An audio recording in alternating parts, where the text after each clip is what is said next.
Dragons of the Singularity, Part 1, Embers of the Past. Chapter 1, Dr. Selene Arkwright.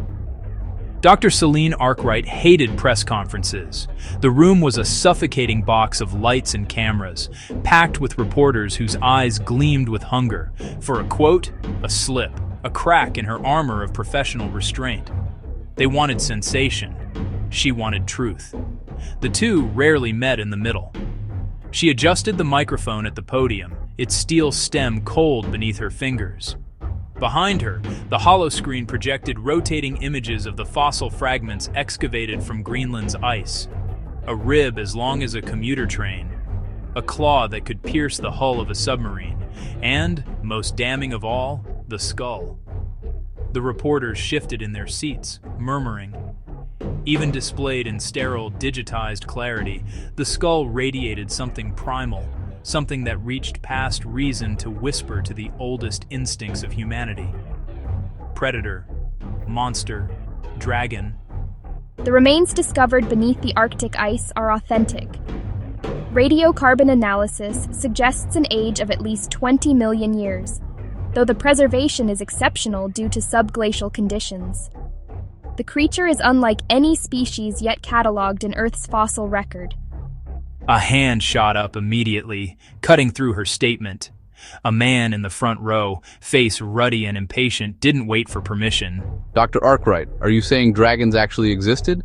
A ripple of amusement, derision, and nervous laughter passed through the room. Selene kept her expression steady, though her jaw tightened. We're saying the remains represent an unknown megafaunal species. Its morphology superficially resembles the mythological archetype of the dragon. That does not make it a dragon. But the structure of the wings, the size of the bones, are you denying the similarities? Science does not deal in myth, it deals in data. What we have is an extraordinary specimen. That is all we can responsibly conclude at this stage. The questions piled one over another, a storm of speculation. Is it alien? Was it intelligent? Could it have coexisted with early humans? Does this prove legends were real? Selene answered each with measured precision, offering nothing beyond what the data allowed. It was a game she had played her entire career, walking the razor-thin line between curiosity and chaos. Still, she could feel the weight of the skull's image looming behind her, as though it were watching her every word. After an hour, the press was ushered out by university staff, leaving only a scattering of lingering technicians packing equipment. Selene sank into a chair, rubbing at her temple. You're going to give yourself an ulcer. She glanced up. Kieran Holt leaned against the doorway, arms crossed, a smirk tugging at the corner of his mouth. His sandy hair was as untidy as always, and his tie looked like it had been knotted by someone in a moving vehicle. He radiated the kind of irreverent ease that made him infuriating, and on rare occasions, indispensable. You shouldn't have been in there. I was just watching.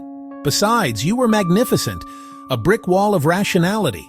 Although you do realize you sound exactly like every government mouthpiece in history right before the conspiracy theories explode? They're already exploding. And what if the conspiracy theorists are right, just this once? Don't start. I'm not saying it is a dragon, I'm just saying, look at it. Look at the bone density, the cranial ridges, the structure of the jaw. That's not just a big lizard. That thing was designed to terrify. It was designed by evolution. Or by someone else. Selene's silence was answer enough. She had heard the whispers, the fringe papers circulating through encrypted channels. The cellular lattice wasn't purely organic. It contained crystalline formations that defied natural explanation. Some called it mineralization. Others suspected something far more radical, genetic engineering. She despised the thought. Science was built on evidence, not wild leaps into fantasy.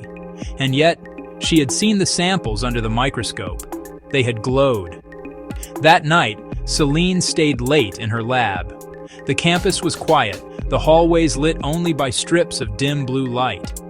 Her lab was her sanctuary, a world of glassware, humming equipment, and holographic projections of DNA strands twisting in graceful spirals. On her screen, the genome of the specimen unfolded in endless lines of nucleotides. At first glance, it resembled any other genetic code: adenine, cytosine, guanine, thymine. But woven into the sequence were anomalies, repeating motifs that did not correspond to known biological patterns. They were too regular, too deliberate, like encryption keys buried inside the DNA. Selene rubbed her eyes. If Kieran were here, he would already be spinning theories about alien civilizations, genetic memory, ancient visitors. She refused to indulge such nonsense, but she also could not ignore what the data screamed. This was not random.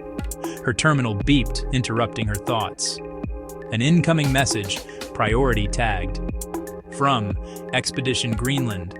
Subject, urgent development. Her pulse quickened as she opened the file.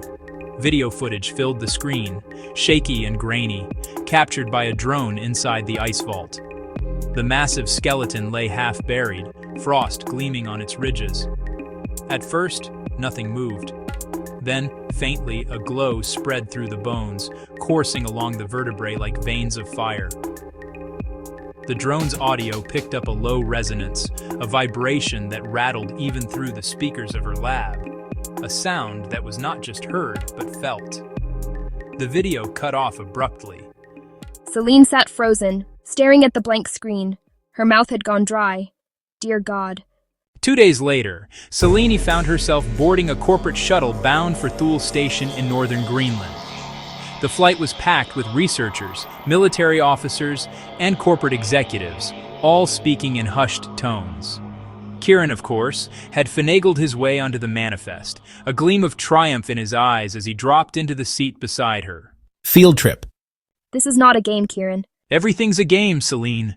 The trick is figuring out the rules before anyone else does.